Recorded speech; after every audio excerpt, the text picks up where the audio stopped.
Lorsqu'on aperçoit un arc-en-ciel, c'est souvent interprété comme un présage de chance. À l'inverse, la vision d'un poisson des abysses est généralement considérée comme le signe de malheur imminent. Explorons ensemble ces anciennes légendes et la signification qu'elles pourraient avoir dans la vie moderne.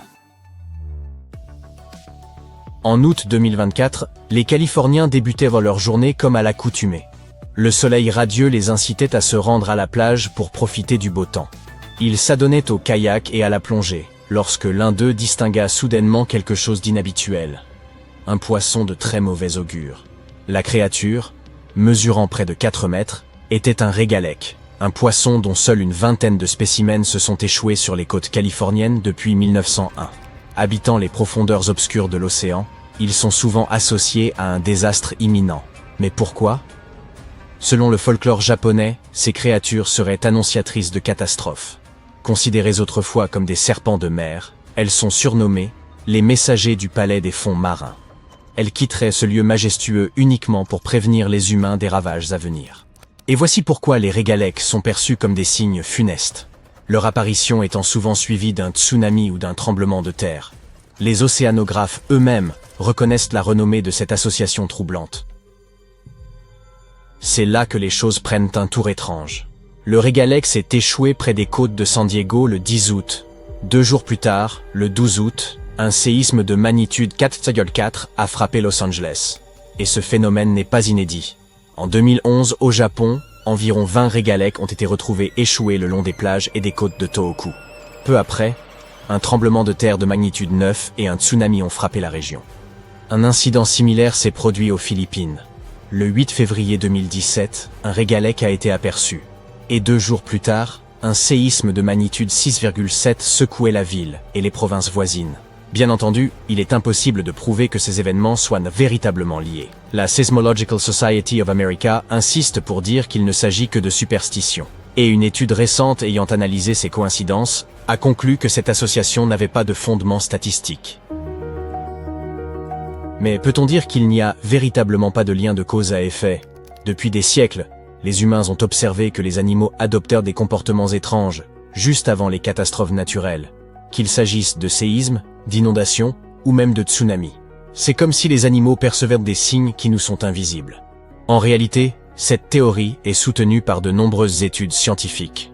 Celles-ci montrent que les animaux sont capables de percevoir de subtils changements environnementaux, tels que des fluctuations du champ électromagnétique terrestre ou des infrasons, des éléments que l'homme ne peut pas discerner. Cela s'explique par le fait que la plupart des animaux disposent d'une gamme auditive plus étendue et de sens particulièrement affinés qui leur permettent de détecter les gaz émis par la Terre. Cette théorie s'est popularisée après le tsunami dévastateur de 2004, qui a ravagé plusieurs villes et villages d'Indonésie. La majorité des systèmes d'alerte conçus par l'homme ont cessé de fonctionner, échouant ainsi à prévenir la population du désastre imminent. Certains capteurs étaient hors service en raison de travaux de maintenance, tandis que d'autres zones côtières étaient dépourvues de tout système d'alerte au tsunami. Un bien triste concours de circonstances. Pourtant, dans les minutes et les heures précédant l'arrivée de la vague de 9 mètres, certains animaux ont perçu le danger et ont fui. Des témoins rapportent que des éléphants se sont précipités vers les hauteurs, des flamants roses ont quitté leur nid en basse altitude et des chiens ont refusé de sortir. Un habitant a observé un troupeau de buffles tournant leurs oreilles vers la mer avant de se lancer vers le sommet d'une colline. De nombreux rescapés du tsunami se sont fiés aux réactions des animaux comme signaux d'alerte.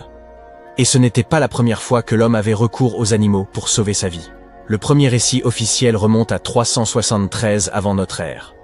Bien que nous n'ayons pas été là pour le constater, l'historien grec Thucydide relate que des rats, des fouines et des serpents ont été vus fuyant la ville avant qu'un tremblement de terre massif ne s'y produise. Alors, qu'est-ce que les animaux peuvent s'en percevoir et que les humains ne détectent pas ? Afin d'en savoir plus, des scientifiques ont installé des balises de biologging sur des vaches, des moutons et des chiens vivant en Italie. Pendant environ 6 mois, ils ont suivi ces animaux. Période durant laquelle plus de 18 000 séismes ont été enregistrés dans la région. Ce qui surprend le plus, c'est que les animaux commençaient à modifier leur comportement jusqu'à 20 heures avant qu'un tremblement de terre ne survienne. Avant un séisme, il se produit un phénomène appelé trou positif. Une charge électrique s'élève de la croûte terrestre vers la surface. Ce phénomène altère les molécules d'air dans les zones affectées et les animaux semblent capables de capter ces signaux. Des indices suggèrent également que les animaux pourraient détecter des changements dans les nappes phréatiques. Avant les tremblements de terre, la pression sur les lignes de faille peut libérer du radon, un gaz capable de modifier la composition chimique des eaux souterraines. Les animaux dépendants de ces ressources pourraient ainsi percevoir ces variations et réagir en conséquence. Les oiseaux se montrent aussi particulièrement sensibles aux fluctuations du champ magnétique qui peuvent se manifester juste avant un séisme. Une autre étude a été menée près du mont Etna, l'un des volcans les plus actifs du monde, situé en Sicile. En 2002, une violente éruption avait anéanti un télésiège, 2 hôtels et plusieurs commerces à proximité de l'Etna. Au fil des années, un groupe de chercheurs a donc entrepris de surveiller les comportements des chèvres vivant aux abords du volcan. Leur grande découverte est survenue en 2012, lorsque les chèvres ont commencé à se comporter de manière erratique environ 6 heures avant une nouvelle éruption de lave. Les scientifiques ont ainsi pu prédire rétrospectivement près de 7 catastrophes en 2 ans. Et tout cela grâce à des chèvres. En 2014, un groupe de chercheurs étudiant les parulines à ailes dorées du Tennessee a observé un phénomène singulier. Les oiseaux avaient soudainement dévié de leur site de nidification habituel. Ces petits migrateurs ont parcouru 700 km depuis les montagnes Cumberland, où ils venaient d'arriver après un voyage de plus de 4800 km en provenance d'Amérique du Sud. Peu après le départ des parulines, une série de plus de 80 tornades s'est abattue sur la région, causant des dommages de plus d'1 milliard de dollars. Les chercheurs qualifient ce comportement de migration d'évacuation. Les oiseaux auraient perçu les tornades à plus de 400 km de distance. Les infrasons sont des indicateurs clés de catastrophes naturelles. Les tempêtes et les tornades génèrent des infrasons extrêmement puissants, capables de voyager sur des milliers de kilomètres. Il s'agit de très basses fréquences, situées en dessous de 20 Hz. L'audition humaine ne permet pas de capter ces sons. En effet, notre ouïe se situe entre 20 et 20 000 Hz. Cela signifie que nous pouvons percevoir des sons très graves, comme une basse profonde, jusqu'aux sons aigus, comme le bourdonnement d'un moustique à proximité de notre oreille. Les éléphants, pour leur part, peuvent entendre des fréquences en dessous de 20 Hz, ce qui les rend experts dans la détection de catastrophes. Les scientifiques pensent aussi que la capacité à percevoir les infrasons aide les oiseaux à éviter les tempêtes lors de leur traversée océanique. L'océan Pacifique, bien loin de mériter son nom, réserve souvent des tempêtes violentes aux courageux navigateurs qui osent le traverser et que leurs instruments satellites ne peuvent pas toujours détecter. Le Muséum national d'histoire naturelle de Paris mène actuellement un projet pour suivre plus d'une centaine d'oiseaux durant leur traversée annuelle du Pacifique. Avec le soutien de la Station spatiale internationale, les chercheurs tentent de comprendre comment ces oiseaux réagissent aux aléas naturels en cours de route. Mais cette idée ne fait pas l'unanimité. Certains scientifiques affirment que, bien que les animaux soient sensibles aux variations environnementales, il serait hasardeux de prévoir les catastrophes en se basant sur leur comportement. L'Institut d'études géologiques des États-Unis note que la majorité des observations de comportements inhabituels avant des catastrophes restent anecdotiques, et que des études à grande échelle n'ont pas encore établi de lien direct. Bien que nous ne possédions pas de capacité extraordinaire pour anticiper les catastrophes, certains indices peuvent néanmoins nous avertir du danger. Par exemple, si vous vous trouvez dans une zone où la foudre est imminente, vos cheveux pourraient vous en avertir en se dressant. Ce phénomène indique que la foudre se dirige droit sur vous. Ne perdez donc pas de temps et courez vous mettre à l'abri. Entrez dans un bâtiment, si possible. C'est la meilleure réaction à adopter dans une telle situation. Aujourd'hui, je vais te parler de créatures qui avaient des caractéristiques uniques, leur permettant d'atteindre des tailles incroyables. Elles font partie des animaux les plus impressionnants qui aient jamais existé sur notre planète. L'Argentinosaurus est un genre de dinosaure sauropode qui vivait il y a environ 94 à 97 millions d'années dans ce qui est aujourd'hui l'Amérique du Sud. Les scientifiques pensent qu'il s'agissait de l'un des plus grands animaux terrestres de tous les temps, avec une longueur pouvant atteindre 30,5 mètres et un poids pouvant aller jusqu'à 100 tonnes. Un fermier est tombé sur un os de jambe géant alors qu'il s'occupait de son bétail. C'est ainsi qu'il a découvert les premiers fossiles de l'Argentinosaurus en Argentine en 1987. Des fouilles plus poussées ont permis de découvrir d'autres ossements, révélant un dinosaure massif qui aurait éclipsé la plupart des autres animaux de son époque. Le Spinosaurus, qui signifie lézard à épines, est un genre de dinosaure théropode qui vivait il y a environ 112 à 97 millions d'années dans ce qui est aujourd'hui l'Afrique du Nord. On pense qu'il s'agissait de l'un des plus grands dinosaures carnivores ayant jamais existé, avec une longueur allant jusqu'à 18,3 mètres et un poids allant jusqu'à 23 tonnes. Le Spinosaurus est connu pour la structure allongée de son dos qui ressemble à une voile. Elle servait probablement à la thermorégulation. Il possédait également de longues mâchoires, semblables à celles d'un crocodile, garnies de dents acérées. Cela lui permettait d'attraper et de manger de grosses proies, comme des poissons, des crocodiles et d'autres dinosaures. Les premiers fossiles du Spinosaurus ont été découverts en Égypte en 1912. Le grand cachalot est une espèce de baleine à dents qui est le plus grand prédateur à dents de la planète. Il possède également le plus grand cerveau de toutes les espèces animales. On le trouve dans les océans du monde entier et il peut plonger jusqu'à 2133 mètres de profondeur à la recherche de nourriture. Les grands cachalots se reconnaissent facilement à leur tête massive, en forme de bloc, qui peut mesurer jusqu'à un tiers de la longueur totale de leur corps. Leur peau est brun foncé ou gris-bleu et ils ont un aspect ridé caractéristique. Le Titanoboa est un genre éteint de serpents géants qui vivait il y a environ 60 à 58 millions d'années. Il est considéré comme le plus grand serpent connu à ce jour. Il pouvait atteindre 12,8 mètres de long et pesait environ 1134 kg.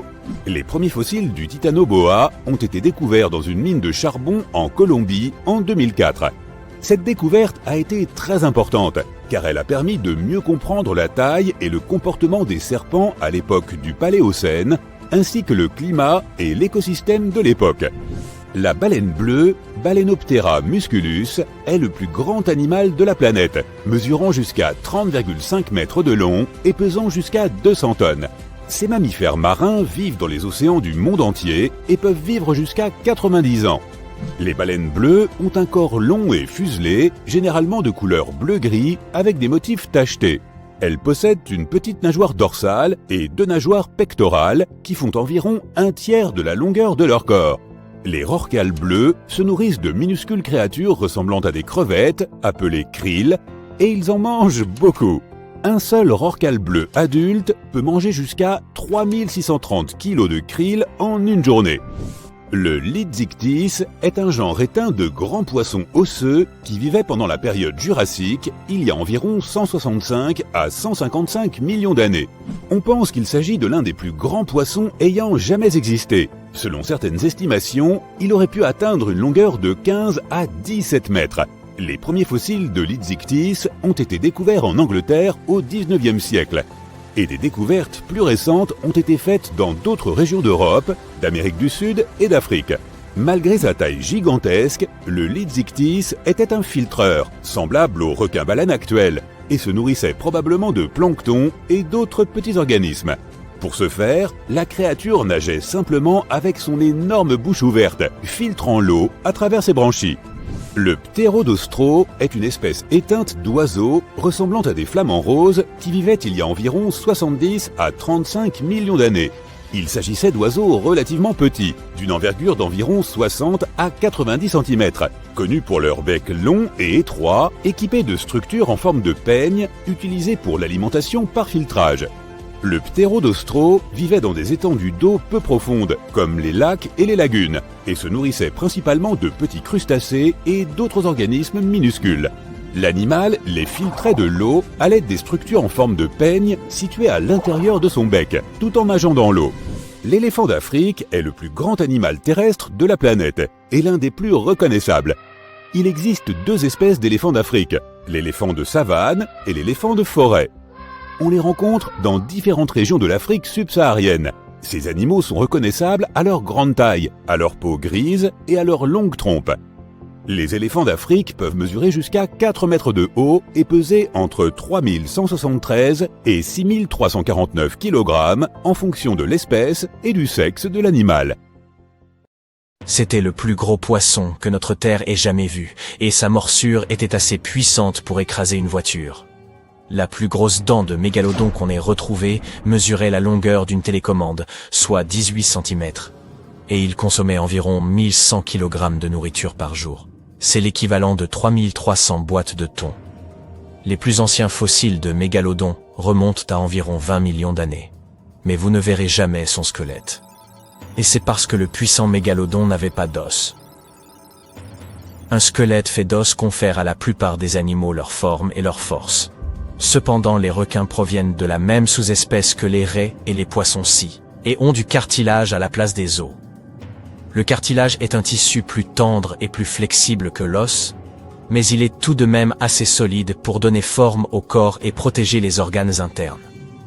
Certaines zones du corps sont plus flexibles, puisque le cartilage y est moins robuste, et d'autres, comme la tête du requin, sont beaucoup plus résistantes grâce à un cartilage calcifié. Leurs museaux, cependant, sont faits d'un cartilage très souple, afin d'agir comme pare-choc en cas de collision avec certains obstacles. Qui sait s'ils seraient capables d'accomplir tout cela avec un pesant squelette.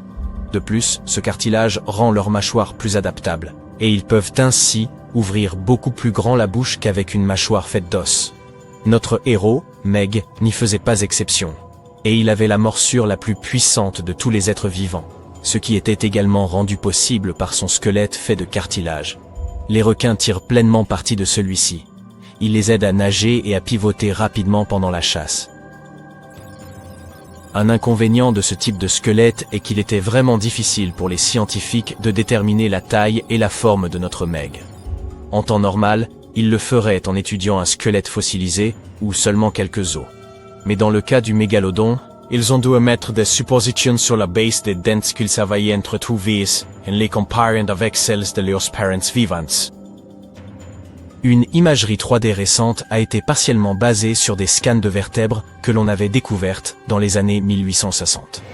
Ce modèle a montré que Meg était plus grand, plus rapide et même plus affamé que les scientifiques ne l'avaient cru auparavant. Il semblerait qu'un mégalodon moyen mesurait 16 mètres de long. C'est légèrement plus grand que la hauteur du panneau Hollywood. Et qu'il pesait 10 fois plus lourd qu'un éléphant, soit 67 tonnes. On comptait aussi des spécimens excédant les 20 mètres. Les scientifiques ne sont toujours pas certains de comment le mégalodon a pu atteindre une telle taille. Le fait qu'il y ait eu des mégalodons plus grands et d'autres plus petits est probablement dû à une chose que l'on appelle la règle de Bergman. Elle stipule que la température de l'environnement ambiant affecte la taille du corps de l'animal, car ils doivent soit en conserver, soit en dissiper la chaleur. Les mégalodons qui sont parvenus à atteindre des eaux plus froides avaient probablement besoin de plus de masse corporelle pour assurer leur survie à des températures aussi basses. Et ceux qui vivaient dans des eaux plus chaudes devaient être plus petites pour éviter de se chauffer. Si les calculs des chercheurs sont exacts, cela signifie également que Meg atteignait une vitesse de croisière de plus de 5 km/h, ce qui est beaucoup plus rapide que les autres requins.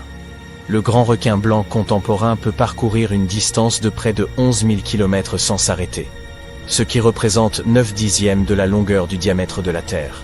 Mais il semble que le mégalodon aurait pu aller beaucoup plus loin. Les mégalodons sont parvenus à subsister sur notre planète presque 70 fois plus longtemps que les humains n'ont vécu.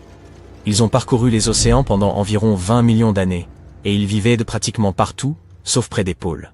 Les scientifiques ont découvert les fossiles les plus septentrionaux au large du Danemark, et les plus méridionaux, jusqu'en Nouvelle-Zélande. La raison pour laquelle on n'a pas retrouvé de dents de mégalodon en Antarctique est probablement qu'ils se sont seulement adaptés aux eaux tropicales et subtropicales. Les plus jeunes préféraient rester près du rivage, tandis que les adultes pleinement développés préféraient les zones côtières. Mais ils pouvaient facilement se déplacer en haute mer également. Lorsque notre planète a traversé une période globale de refroidissement et de sécheresse et que les mers ont commencé à geler, il y a environ 3,6 millions d'années, il y avait de moins en moins de place pour que le Meg puisse prospérer. Nombre de ses proies, comme les petites baleines, les phoques et les tortues de mer, ont disparu ou migré vers des eaux qui étaient trop froides pour lui. Et dans le même temps, le nombre de ses concurrents naturels, comme les petits requins prédateurs, le grand requin blanc et les baleines, n'a fait qu'augmenter. Ce bouleversement de la chaîne alimentaire aurait été encore plus dangereux pour le Meg que le refroidissement des eaux. Nous avons l'habitude de ne les voir à l'écran que comme des monstres sans cœur, mais ces énormes requins étaient en réalité des pères de famille attentionnés. Les scientifiques ont découvert plusieurs zones de reproduction de mégalodons en Floride, dans le Maryland, au Panama et au large de l'Espagne. Il semble qu'ils donnaient naissance à leurs petits dans des eaux peu profondes. Après quoi les petits mégalodons demeuraient avec les adultes pour les protéger et les élever jusqu'à ce qu'ils soient prêts à se défendre contre les prédateurs. Le puissant meg possédait 276 dents dans sa bouche, réparties en 5 rangées. Tout comme les autres requins, il était prompt à remplacer ses dents usées ou perdues. Ces 4 ou 5 rangées de dents agissaient essentiellement comme un tapis roulant, capable de remplacer progressivement les dents endommagées. Cela signifie qu'un mégalodon adulte aurait probablement vu pousser plusieurs milliers de dents au cours de sa vie. Bien que le grand requin blanc soit souvent mentionné comme le plus proche parent de notre meg, il serait en fait de lointains cousins. Les ancêtres de l'actuel grand requin blanc ont existé en même temps que le mégalodon. Mais ils n'étaient pas les meilleurs amis du monde, et étaient même rivaux. Le grand requin blanc ne remporterait jamais un combat face au mégalodon.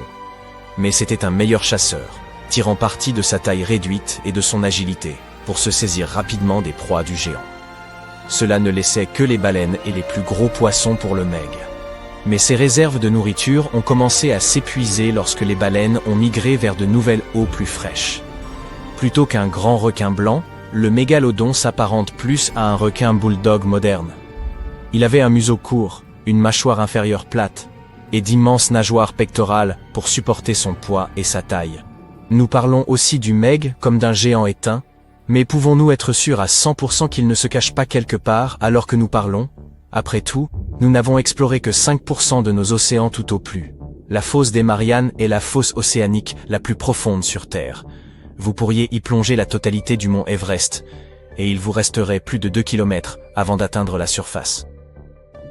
Si 1 ou 2 mégalodons avaient besoin d'un endroit où se cacher, ce lieu serait parfait. Ce ne serait cependant pas l'endroit le plus confortable où vivre, avec ses eaux froides et son obscurité totale. De plus, la pression y est 1000 fois plus forte qu'au niveau de la surface. Donc, si un mégalodon se cachait vraiment là-bas, il aurait de sérieux problèmes avec ses dents car le calcium se désagrège à une telle pression. Pour survivre ici, il devrait également apprendre à se repérer dans l'obscurité totale. Cela signifie qu'il aurait soit dû se rendre bioluminescent, soit développer d'énormes yeux comme le calmar géant. Si le meg était resté fidèle à ses préférences alimentaires, il devrait manger des poissons plus petits. Et cela nous causerait quelques soucis, surtout pour ceux d'entre nous qui en raffolent. Et comme l'océan ne se refroidit guère ces jours-ci, les mégalodons en apprécieraient la température et se reproduiraient plus rapidement que jamais. Ces géants poseraient alors de gros problèmes pour les navires de fret et les bateaux de croisière. Si vous êtes maintenant terrifié à l'idée de rencontrer un mégalodon, détendez-vous. La plupart des scientifiques ne pensent pas que ce soit possible, en raison de la taille de notre protagoniste. La plupart des proies que les mégalodons aimaient consommer vivent à présent dans les zones océaniques peu profondes et non dans les abysses. Le meg aurait donc besoin de remonter pour se nourrir de temps en temps, et il est plutôt difficile de rater une créature aussi grande. Pour nous, ce sont toutes deux d'immenses créatures préhistoriques, mais les mégalodons et les dinosaures n'ont jamais réellement coexisté. Les dinosaures ont probablement disparu il y a environ 66 millions d'années. Et les mégalodons, quant à eux, semblent être apparus un peu plus tard. Il ressemble à une créature préhistorique venant de l'époque des dinosaures. Cette bête effrayante, c'est le requin pèlerin. Il peut mesurer jusqu'à 12 mètres de long. Nous n'en avons aperçu que 3 au cours des 160 dernières années. La dernière fois, c'était en 2015. Et avant ça, il y a environ 80 ans. Ces requins remontent parfois à la surface pour manger de petits animaux, par exemple des crevettes et autres petits crustacés, et se repaître de délicieux fruits de mer. Mais quand il n'a pas assez de nourriture à la surface, ils peuvent descendre à près de 1000 mètres, où ils restent ensuite pendant des mois. C'est ce que les chercheurs ont découvert en utilisant des balises satellites. Voilà à quoi elles ressemblent. Les requins pèlerins aiment les eaux tempérées, mais ils peuvent migrer sur de longues distances. Ils vivent dans le monde entier. Mais dans les zones tropicales ou subtropicales plus chaudes, ils ne s'approcheront pas de la surface car les températures y sont plus élevées, et ils n'aiment pas ça. La méduse à crinière de lion n'est pas aussi rare, mais sa taille est impressionnante. C'est la plus grande de toutes les méduses et l'animal le plus long qui soit. Elle peut mesurer jusqu'à 36 mètres. C'est environ 7 mètres de plus que la plus longue baleine bleue connue des scientifiques. Cette méduse possède entre 70 et 150 tentacules. Et ils contiennent tous d'énormes quantités de neurotoxines qui peuvent sérieusement nuire à ta santé si tu entres en contact avec l'animal. Mais on ne rencontre que très rarement ce type de méduse car elle vit généralement loin des côtes, préférant la haute mer. Tu trouveras habituellement la méduse à crinière de lion à une profondeur maximale de 20 mètres sous la surface, où elle se nourrit de petits poissons, de zooplancton et de certains autres types de méduses. Elle utilise ses tentacules pour capturer son précieux repas. Vous voulez des frites avec ça ? La méduse fantôme géante vit dans l'obscurité des profondeurs océaniques. Son ombrelle en forme de chapeau de plage mesure plus d'1 mètre de diamètre. Cette cloche traîne ses 4 bras buccaux en forme de ruban qui peuvent faire environ 10 mètres de long. Cette créature assez rare utilise ses bras buccaux pour attraper les malheureux animaux qui nagent dans son voisinage sans savoir ce qui les attend. La méduse fantôme géante se propulse dans l'eau avec des pulsations périodiques provenant de sa tête orange. Elle brille faiblement et mystérieusement dans les profondeurs ténébreuses. Elle vit dans tous les océans du monde, sauf dans l'Arctique, sans doute parce qu'il y fait trop froid. À cause de sa forme étrange, on a souvent pris le régalec, ou ruban de mer, pour le mythique serpent marin. Il mesure environ 8 mètres de long, ce qui en fait le plus long poisson osseux que nous connaissions, et vit à une profondeur de 1000 mètres. Le régalec passe la plupart de son temps dans les parties les plus sombres et profondes de l'océan, dans les zones tropicales et subtropicales. Il ne remonte presque jamais à la surface, sauf si on l'invite. C'est une créature argentée, brillante, en forme de ruban, avec une longue nageoire dorsale rouge et des nageoires pelviennes rouges également et en forme de rame. Son corps n'a pas d'écailles et est très fin. Ce poisson peut mesurer jusqu'à 9 mètres et peser 300 kg. Le régalec a de très grands yeux qui lui permettent de bien voir dans l'effrayante obscurité dans laquelle il vit. Le requin à collerette est sans aucun doute l'un des animaux les plus monstrueux du monde marin. Si tu l'apercevais quelque part, tu te dirais probablement que tu es revenu à l'ère des dinosaures. Et oui, le requin à collerette est une créature préhistorique car ses racines remontent à 80 millions d'années. Ce fossile vivant peut mesurer jusqu'à 2 mètres de long. Il doit son nom à l'aspect frangé de ses fentes branchiales. Bien que les requins à collerette aient requin dans leur nom, ils nagent comme des anguilles, d'une manière nettement serpentine. Leur bouche est terrifiante. Semblable à la gueule du grand requin blanc, elle comporte 300 dents en forme de trident alignées sur 25 rangées. Allez, viens, approche-toi un peu. Les chercheurs ont découvert cette créature au 19e siècle, mais elle n'est que très rarement observée, et ce n'est pas étonnant. Elle vit généralement à des profondeurs comprises entre 120 et 1280 mètres.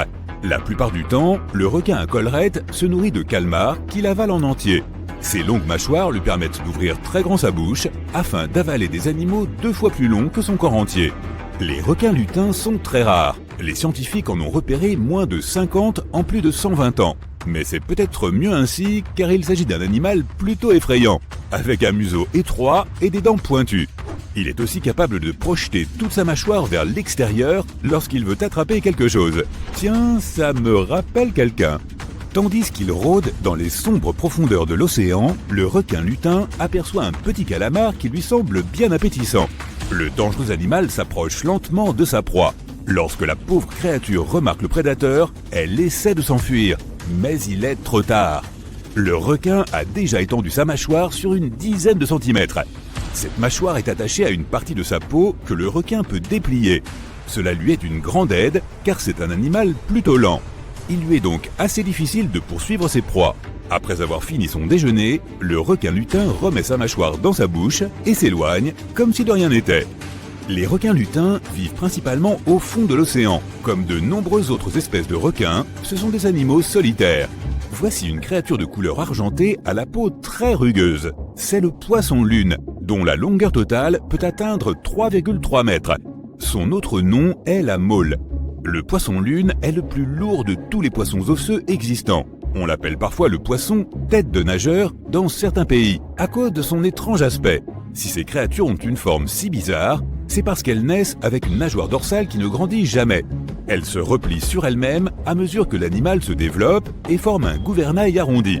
Le poisson-lune est un peu maladroit. Il se déplace à l'aide de ses puissantes nageoires qui lui permettent de nager sur le flanc. Cet habitant des mers est une créature solitaire. Il se nourrit principalement de zooplancton et de méduses. Le requin tapis tacheté est l'un des requins les plus rares au monde. Il peut mesurer plus de 3 mètres de long. Il n'a peut-être pas l'air aussi terrifiant que certains de ses copains, mais il est plutôt doué pour attraper les animaux qui passent près de lui sans se douter de rien, surtout la nuit. Cet animal possède un spiracle qui lui permet de respirer tout en restant immobile au fond de l'océan. Il est immobile la plupart du temps, c'est pourquoi on peut difficilement le remarquer. Son corps plat et ses grandes nageoires pelviennes et pectorales se fondent dans le paysage sous-marin. Ainsi, il est très doué pour se cacher. C'est très utile quand il a besoin d'être en sécurité.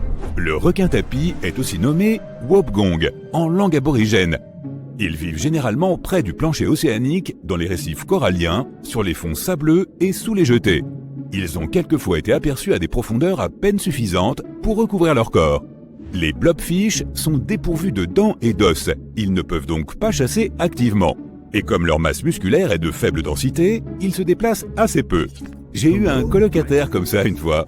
Ils puisent leur énergie en se nourrissant sur le plancher océanique. Ils savent aussi comment conserver cette énergie. C'est ce que font la plupart des créatures des profondeurs, car elles ne disposent pas de nourriture en abondance, à la différence des animaux qui nagent plus près de la surface. Pour compenser, leurs corps sont capables de stocker cette énergie, ce qui leur permet de survivre aux périodes de disette. La pression dans les profondeurs où vit le blobfish est 120 fois plus élevée qu'à la surface. Du coup, cet étrange poisson ressemble à une masse gélatineuse bizarroïde dès que tu le fais remonter à la surface. La pression à l'air libre n'est pas assez forte pour donner à son corps l'apparence qu'il a dans son habitat naturel. Il en est tout ramolli. L'uranoscope à bordure blanche pourrait rivaliser avec le blobfish pour le titre de l'animal le plus laid de la mer, tu ne crois pas? Ce poisson a des yeux sur le dessus de sa tête, ainsi qu'une bouche orientée vers le haut, ce qui lui permet de se cacher dans le sable. C'est là qu'il passe la plupart de son temps, ses yeux seuls dépassant du sable. Il se la coule douce ainsi jusqu'à ce qu'un petit animal passe par là. Il peut alors se jeter sur sa cible avec une vélocité incroyable, littéralement en quelques millisecondes. Son mouvement crée un vide dans l'eau et attire un crabe, un poisson ou quelque autre petit animal malchanceux. Une autre tactique implique le venin. Ce poisson possède une épine venimeuse dans son omoplate, ce qui l'aide à attraper d'autres animaux et à se défendre contre ses prédateurs. Même s'il n'est pas apparenté à l'anguille électrique, l'uranoscope à bordure blanche peut générer un choc électrique d'une puissance de 50 volts. Aïe! Tu crois savoir ce qui se cache dans les profondeurs de l'océan? Alors que près de 95% de nos océans n'ont pas encore été explorés, il est difficile de ne pas laisser libre cours à son imagination. Mais grâce à de courageux explorateurs, à des caméras sous-marines et à de formidables archéologues, nous connaissons des créatures marines assez incroyables qui vivent dans nos eaux aujourd'hui et depuis des millions d'années. De l'araignée de mer de 2,7 mètres au mégalodon préhistorique de 18 mètres, ces habitants de la mer sont de toutes formes et de toutes tailles. Mais concentrons-nous sur les créatures sous-marines célèbres pour leur taille gigantesque. Peux-tu deviner quelle espèce vivante de baleine est la plus grande? Eh bien, ce n'est pas le rorqual, mais cela aurait pu, oui. Les orques sont des baleines dentées qui peuvent atteindre une taille de 7 à 9,8 mètres, ce qui est légèrement plus petit qu'un autobus scolaire. Et le narwal? Non, ce ne sont pas les plus grands non plus. Ces licornes des mers vivent principalement dans les eaux arctiques et mesurent entre 4 et 6 mètres de long, sans compter leur défense de 2,7 mètres. Fatigué de chercher? Ok, je laisse tomber. La plus grande baleine qui existe encore de nos jours est la baleine bleue. Avec ses 25 à 32 mètres, la baleine bleue est non seulement la plus grande baleine que nous connaissions, mais aussi le plus grand animal ayant jamais vécu sur Terre. Sérieux?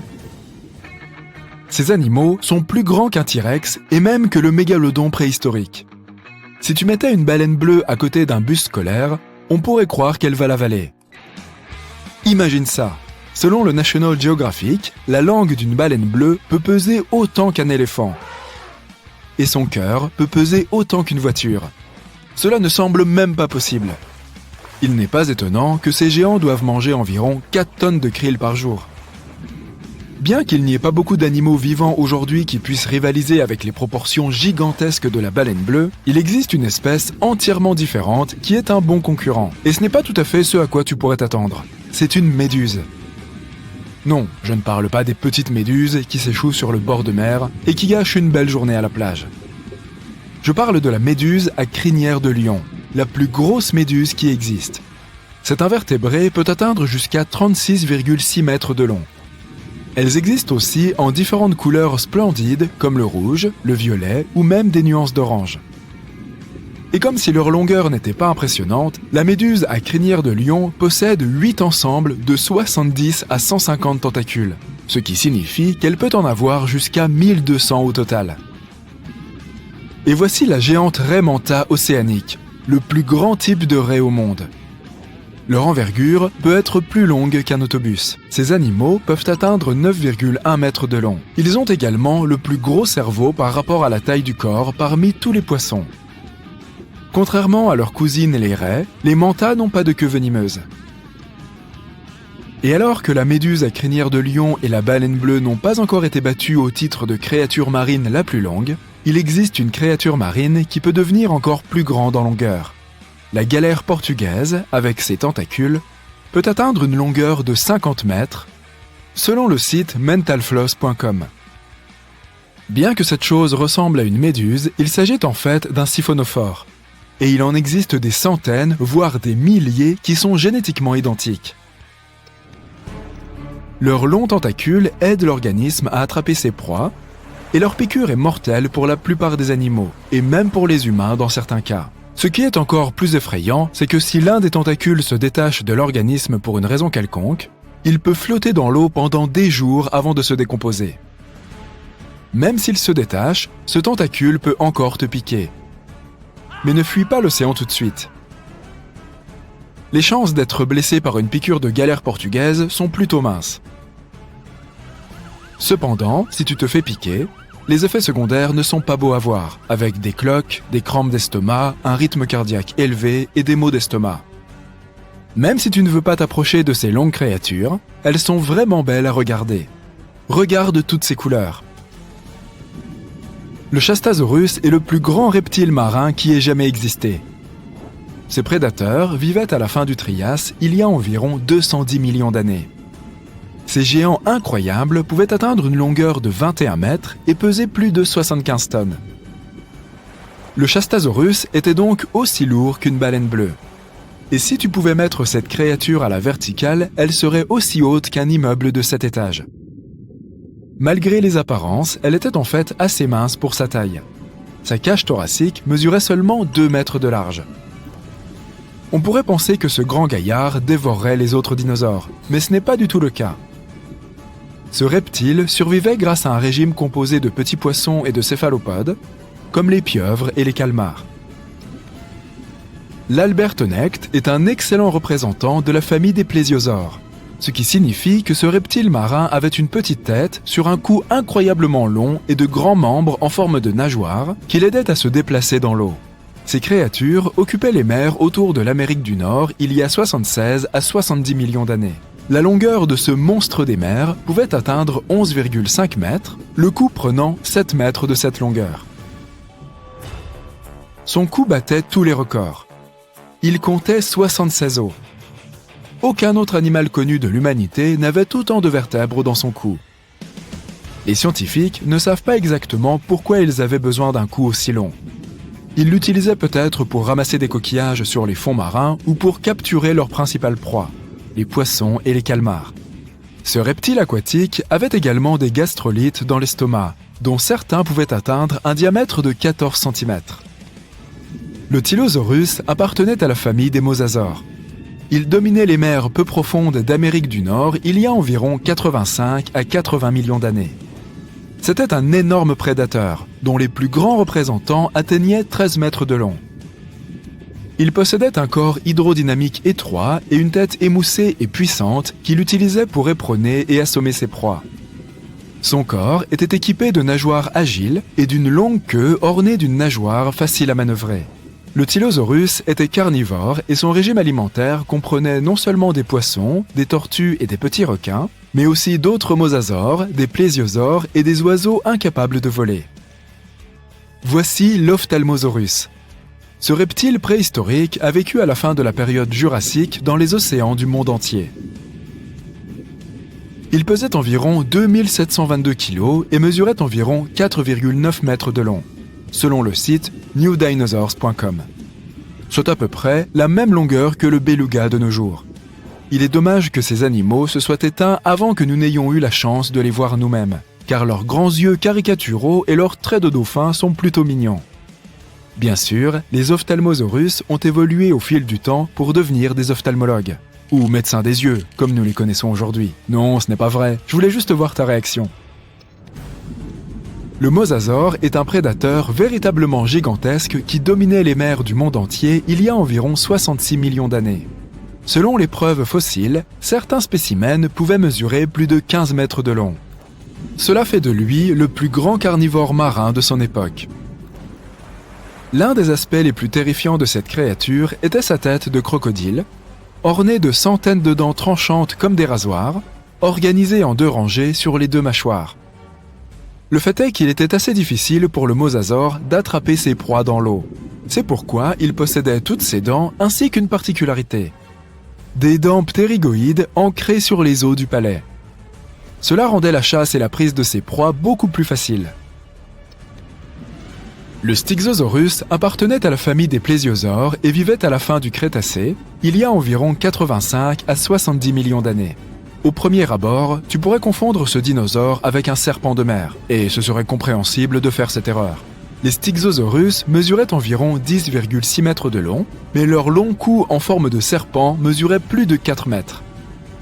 Ils avaient un corps relativement petit et pesaient environ 4 tonnes. Leur bouche était pleine de dents pointues et coniques qu'ils utilisaient pour attraper les poissons. Ils n'avaient pas besoin de mâcher leur proie grâce aux 200 petits cailloux appelés gastrolites dans leur ventre, qui les aidaient probablement à digérer. En même temps, certains scientifiques pensent que le Styxosaurus utilisait ces pierres pour s'enfoncer au fond de l'océan à la recherche de types particuliers de poissons. Pour moi, ça ressemble un peu au monstre du Loch Ness, non ? En Russie, sur les rives de la mer Baltique, se trouve un parc national énigmatique. La forêt dansante est un endroit qu'aucun scientifique n'a réussi à expliquer jusqu'à présent. Les pins y sont tous courbés et tordus en boucle et en spirale. Cette forêt n'existe que depuis le début des années 60, époque à laquelle les arbres ont été plantés afin de rendre plus stable le sable des dunes de cette zone. Selon une théorie, c'est le manque de stabilité des sols qui aurait provoqué la déformation des pins.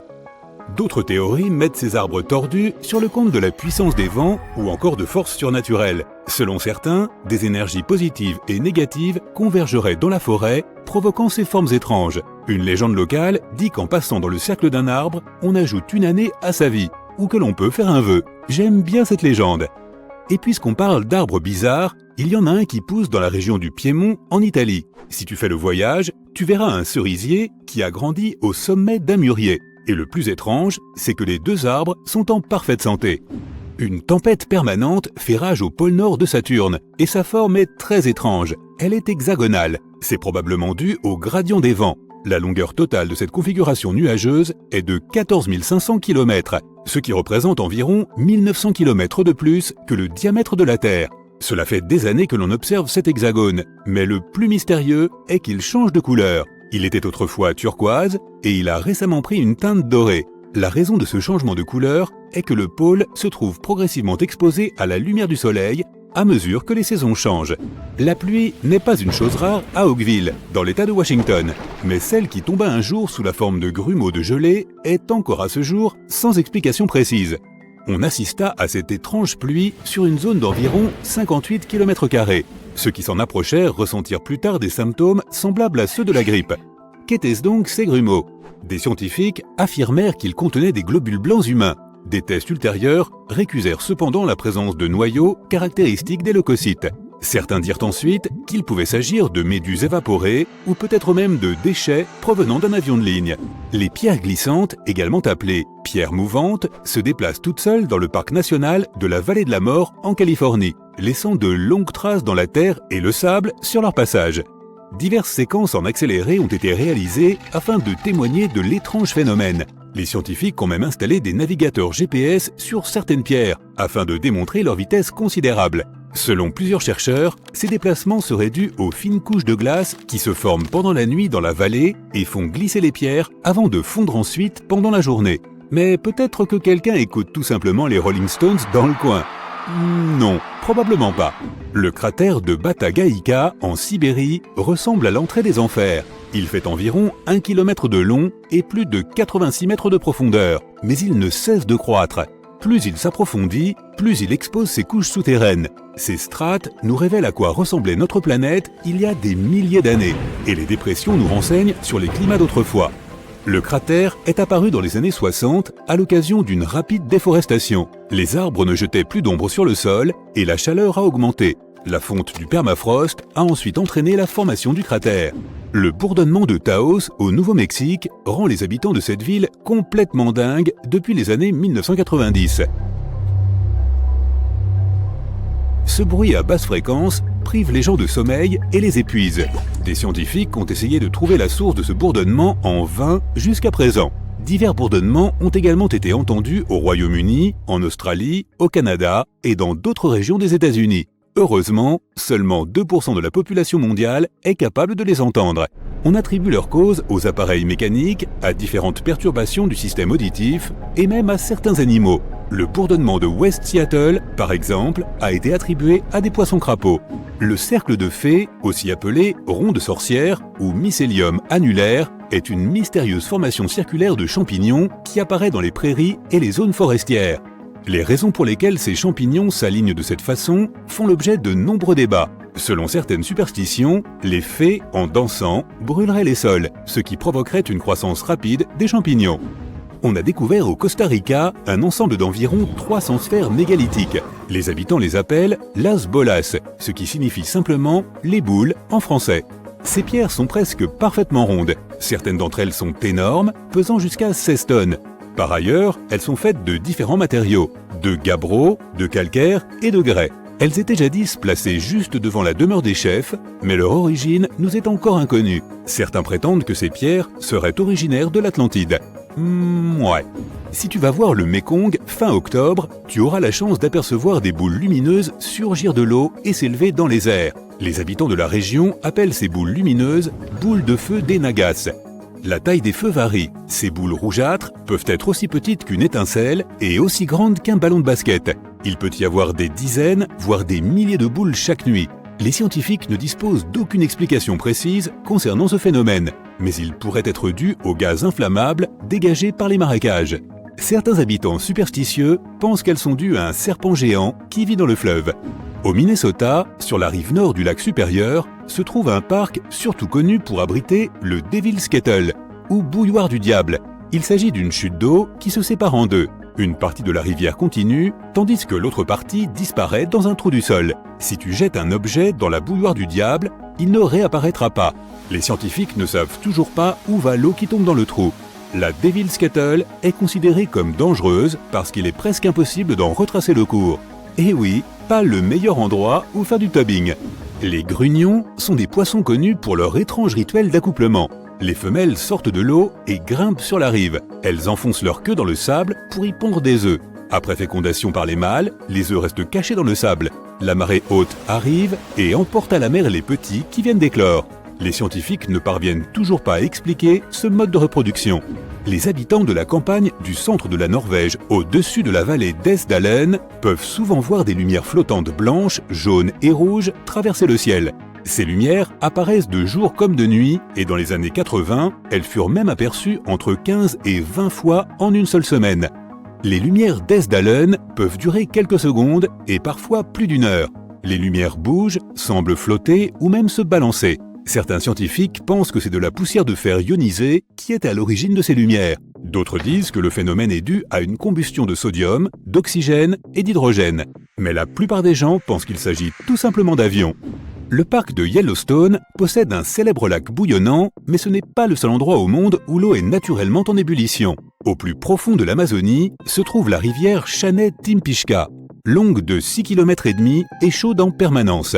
Son nom signifie « bouillie par le soleil ». En fait, elle n'est pas vraiment bouillante, mais elle peut atteindre 91 degrés Celsius, suffisant pour cuire des pâtes. On essaie ? La température la plus basse y est d'environ 45 degrés Celsius. Ce phénomène est inexplicable étant donné qu'il faudrait que la rivière se trouve à proximité d'un volcan pour que l'eau atteigne de telles températures. Or, le volcan le plus proche se trouve à 640 km de distance. Autre possibilité, une faille souterraine. Dans l'ouest du Venezuela, les personnes qui vivent près du fleuve Catatumbo n'ont pas peur de la foudre, car ils la voient presque toutes les nuits. Cela commence vers 19h et ne s'arrête pas avant l'aube. La foudre éternelle du Catatumbo s'est arrêtée une fois pendant quelques mois, de janvier à mars 2010. C'était probablement dû à la sécheresse, ou peut-être qu'il n'y avait plus d'électricité. En 1991, un scientifique a suggéré que le phénomène se produisait en raison de la rencontre de courants d'air froid et chaud dans la région. Selon une autre théorie, la foudre pourrait être due à la présence d'uranium dans le substrat rocheux. En parlant d'éclairs, je dois filer. Salut! Ne vous inquiétez pas, ces eaux rouges que vous voyez ne sont pas une mer de sang. Il s'agit simplement d'un phénomène naturel surnommé marée rouge. Les marées rouges se manifestent fréquemment en Floride, notamment sur la côte ouest de l'État, et peuvent persister pendant plusieurs semaines, voire plusieurs mois. Elles sont principalement dues à une prolifération d'algues, d'où la teinte rougeâtre de l'eau. Ces algues produisent des toxines qui peuvent être nuisibles à la faune marine. Elles peuvent également avoir des effets néfastes sur les humains et provoquer des symptômes allant des maux d'estomac jusqu'à la diarrhée. Les volcans sont impressionnants, mais rien n'est plus terrifiant que d'être pris dans une coulée pyroclastique. Ces coulées ardentes se déplacent à une vitesse vertigineuse et atteignent des températures extrêmes, bien plus élevées que celles de votre four lors d'une soirée pizza. Elles s'apparentent à des feux d'artifice volcaniques, composés de cendres, de lave et de gaz brûlants, dévalant les montagnes à 80 km/h. Certains chercheurs estiment même qu'elles pourraient atteindre une vitesse de 725 km/h, soit presque aussi rapide qu'un avion de ligne. Si vous avez le malheur de vous trouver sur la trajectoire d'un flux pyroclastique, vous courez un grand danger. Cette chaleur intense pourrait vous transformer en barbecue humain, même si vous cherchez refuge dans un bâtiment. L'air environnant le flux peut atteindre des températures suffisamment élevées pour cuire vos organes internes, brûler vos vêtements et faire fondre le métal au contact de votre peau. Nombre de gens ont péri à cause de ces coulées, mais l'histoire de Lutjer Silbaris figure parmi les plus remarquables. Le 7 mai 1902, une éruption majeure s'est produite en Martinique. La veille, Silbaris avait eu quelques démêlés avec la justice et s'était retrouvé en prison. Il se trouvait alors dans une cellule robuste, orientée à l'opposé du volcan. Le lendemain matin, la montagne Pelée est entrée en éruption de manière inattendue, ravageant la commune de Saint-Pierre en quelques minutes. Ces coulées de lave ont coûté la vie à environ 30 000 personnes, mais Lutjer Silbaris a survécu dans sa cellule et est devenu célèbre comme étant l'homme qui avait survécu à l'apocalypse. Les équipes de secours ne l'ont retrouvé 4 jours plus tard, et d'ailleurs, sa cellule existe encore aujourd'hui. Le 21 août 1986, un homme a découvert des animaux inanimés sur son chemin vers le village de Nios, au Cameroun. À sa grande stupéfaction, il a constaté par la suite que tous les habitants du village étaient mystérieusement décédés. Un incident similaire s'était déjà produit au lac Monoun en 1984. Il s'avère que ces tragédies avaient été provoquées par des éruptions limniques, un phénomène rare au cours duquel le dioxyde de carbone jaillit soudainement des eaux du lac, formant un nuage de gaz mortel. Ce type d'éruption survient généralement dans les lacs présentant des niveaux élevés de CO2, souvent en raison de l'existence de gaz volcaniques et d'une haute pression. La moindre variation de température ou de pression peut déclencher une éruption. Par conséquent, les experts ont commencé à chercher des moyens de libérer en toute sécurité le CO2 de plans d'eau, comme le lac Monoun et le lac Nios, afin de réduire les risques futurs de nouvelles catastrophes. En mars 2024, une vidéo a saisi l'instant terrifiant où une femme a disparu dans un gouffre alors qu'elle se promenait dans un grand magasin chinois. Le sol s'est effondré sous elle, la précipitant dans l'abîme. Au milieu du chaos, une autre cliente a pris ses jambes à son cou, avant de revenir s'inquiéter de celle qui était tombée. Grâce à leurs réflexes et à l'intervention rapide des secours et des pompiers, la situation a été maîtrisée, n'entraînant que des blessures mineures pour les deux femmes.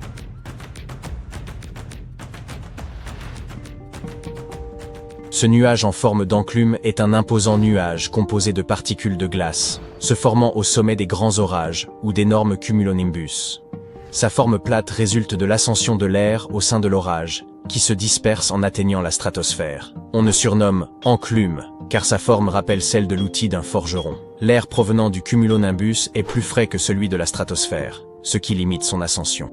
On peut repérer un cumulonimbus de très loin, parfois plus de 160 km. Souvent il est possible d'observer des traînées de neige provenant du bord du nuage, et que l'on appelle virga.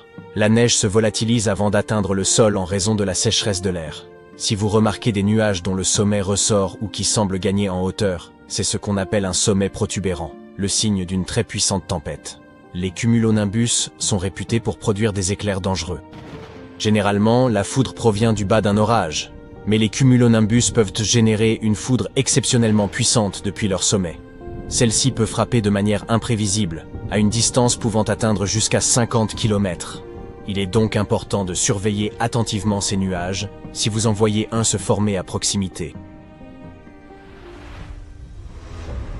Les lahares ne doivent pas être pris à la légère. Ce sont des courants rapides et extrêmement dangereux composés de roches, de cendres et d'eau qui dévalent les pentes des volcans. Il est crucial que chacun en prenne conscience. Les scientifiques, les politiciens et même nous autres, simples citoyens. En comprenant le fonctionnement des lahares et leur impact potentiel, nous pouvons œuvrer pour notre sécurité lorsque les volcans se manifestent. La priorité absolue lors des catastrophes est de sauver des vies. Il existe deux principaux types de lahares, les coulées de débris et les coulées de boue. Les lahares de débris contiennent des matières solides, telles que des roches et des cendres, tandis que les lahares boueux sont davantage chargés d'eau et de boue. Ils peuvent être déclenchés par la fonte rapide de la neige ou de la glace, par des précipitations abondantes sur des matériaux volcaniques instables, ou même par l'éruption d'un lac de cratère. Les caractéristiques du volcan et la présence d'eau sont des éléments clés qui influent sur la formation et le déplacement des lahares en descente. Lorsqu'ils dévalent les flancs des montagnes à une vitesse pouvant atteindre 200 km/h, en charriant des tonnes de débris, c'est la recette d'une catastrophe imminente. Partir à la plage pour des vacances ensoleillées est un véritable plaisir. Rien ne vaut le fait de se prélasser au soleil, de sentir le sable entre ses orteils et d'entendre le doux fracas des vagues contre le rivage. Cependant, malgré cette atmosphère apaisante et parfaite pour les photos, il est essentiel de rester vigilant vis-à-vis de l'eau et de ne jamais tourner le dos à l'océan. Vous avez peut-être conscience des courants d'arrachement et des marées, mais avez-vous déjà entendu parler de vagues carrées? C'est une réalité et elles peuvent être assez effrayantes. Les vagues carrées, aussi appelées mers croisées, se forment lorsque deux houles se rencontrent, créant un motif carré distinctif semblable à un échiquier. On peut en trouver le long des zones côtières, et bien qu'elles soient rares, elles peuvent générer des vagues pouvant atteindre jusqu'à 3 mètres de hauteur, ce qui rend la navigation et la baignade particulièrement risquées. Si vous vous trouvez dans cette mer croisée, vous aurez l'impression de lutter contre deux courants différents. La meilleure chose à faire est de ne pas trop vous éloigner, et de quitter l'eau dès que les vagues deviennent trop fortes. Les vagues carrées sont encore plus dangereuses pour les embarcations. Il vaut donc mieux rester dans des eaux peu profondes pour garantir sa sécurité. Les tourbillons et autres maelstroms sont des phénomènes naturels redoutables qui terrifient les marins depuis des siècles. Ils se manifestent lorsque diverses conditions météorologiques et de courants se combinent de manière opportune.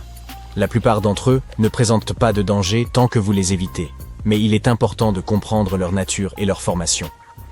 Un tourbillon est essentiellement un mouvement circulaire de l'eau qui se forme lorsque deux courants se rencontrent ou lorsqu'un courant frappe un obstacle solide, tel qu'un mur.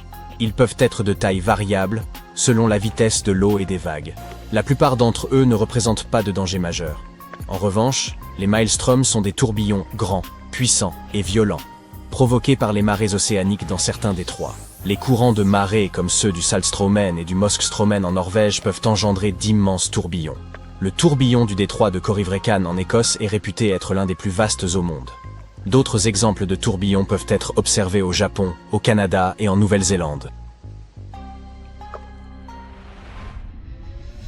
Des chercheurs se sont récemment intéressés aux éruptions volcaniques sous-marines anciennes et à leur incidence sur le climat terrestre. Ils ont analysé des matériaux issus d'éruptions datant de l'âge du bronze, afin de mieux comprendre leur ampleur, leur danger et leur impact climatique. Par exemple, une éruption survenue il y a environ 3600 ans dans la mer Égée a provoqué des dégâts considérables sur l'île de Santorin. L'étude s'est concentrée sur cet événement pour en comprendre l'importance. En analysant les dépôts volcaniques, les chercheurs ont acquis des connaissances sur la manière dont les éruptions futures pourraient influencer le climat. Ils ont constaté que les vagues de sédiments issus d'éruptions sous-marines peu profondes pourraient déclencher des tsunamis et impacter le plancher océanique. Ces découvertes nous aident à appréhender la relation entre les éruptions volcaniques sous-marines et l'écosystème marin, ce qui pourrait contribuer à prédire les changements climatiques futurs.